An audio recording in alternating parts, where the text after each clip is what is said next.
আসসালামু আলাইকুম। আলহামদুলিল্লাহ আল্লাহর অশেষ রহমতে ভালো আছি। আর দোয়া করি আল্লাহ তাআলা সবাইকে ভালো রাখুক। তো আজকে রান্না করছি হচ্ছে কি মূলা শাক। কাঁচামরিচ দিয়ে মূলা শাকটা আমার অনেক বেশি ভালো লাগে। শসা শাক, মূলা শাক এটা খাইতে কিন্তু অনেক স্বাদ।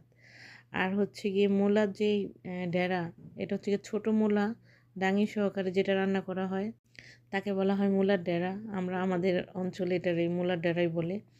তো মূলার ডেরা দিয়ে হচ্ছে মিরকা মাছটাও খাইতে মোটামুটি ভালোই, খারাপ না।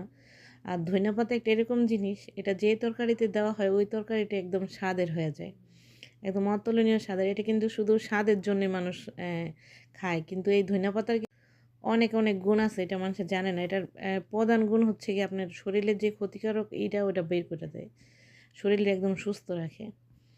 তো যাই হোক, এই কদবেলটা চিন্তা করতেছি যে কদবেলটা খাবো। তো কদবেলটা এদিকে ওদিকে সেদিকে অনেক পিটাপিটি করতেছি, মানে এটা ধুয়াইতে ধুয়াইতে এটার ভিতরের যেই এগুলা ফলের যে অংশটা ওটা একসাথে মিশে গেছে, কিন্তু এটা কিছুতেই ফাটাইতে পারতেছি না।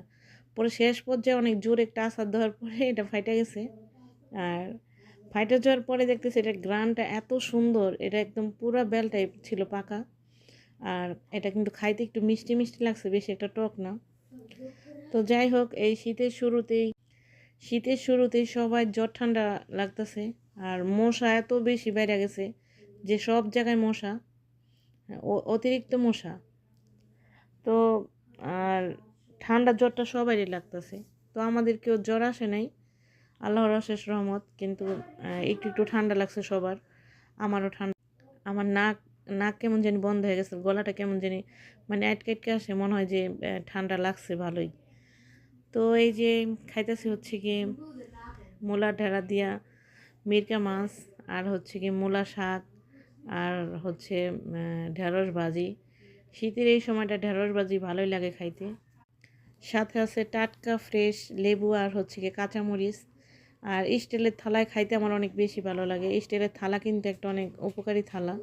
এই বাচ্চাদেরকে অবশ্যই স্টিলের থালা বাসনে খাওয়ানো উচিত, কারণ স্টিলের থালা বাসন গ্লাস এগুলিতে আপনার কিন্তু জীবাণু হয় না।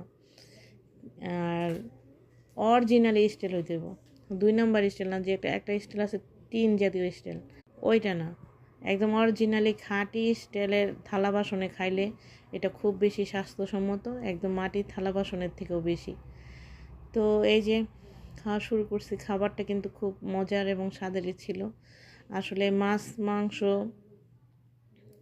এই খাবারটা প্রতিদিন খাইলেও মুখের রুচি যায় না, মনে হয় যে প্রতিদিনই খাই।